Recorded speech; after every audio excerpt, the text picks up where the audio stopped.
Ce que je retiens, c'est que les acteurs ont pris conscience de la nécessité d'adopter un texte qui rassemble l'ensemble des droits et devoirs des élus pour permettre donc d'avoir un document unique portant sur le statut qui prendra en compte à la fois les rémunérations, les droits, les devoirs, les suggestions. Donc c'est un acquis essentiel.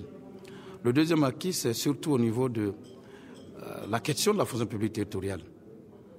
Et cette question est revenue à plusieurs reprises, qui a permis de savoir que dans nos États, il est bien que nous puissions donner au personnel un test qui leur donne tous les droits et les devoirs, notamment la question de la stabilité de l'emploi, la mobilité, la rémunération, donc la formalisation de la fonction publique territoriale. Le troisième élément important, c'est que tous nous sommes d'avis qu'il faut permettre aux élus locaux d'avoir les rudiments, les éléments d'information, de formation, qui leur permettent de jouer au mieux leur rôle. Parce qu'en général, ce sont des élus qui sont pris dans toutes les couches sociales. Il n'y a pas d'école pour être élu.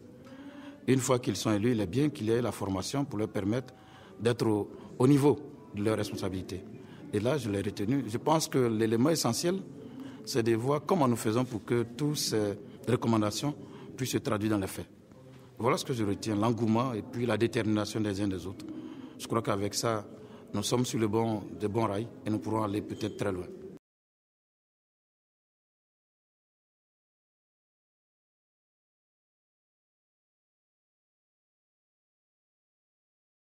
Vous avez dit qu'en fait, c'est un plaidoyer. Un plaidoyer, c'est donc un argumentaire, c'est donc un lobbying que nous faisons pour permettre donc que les préoccupations des élus soient portées à la connaissance de tous les acteurs. Mais on ne peut le faire qu'avec l'appui des journalistes.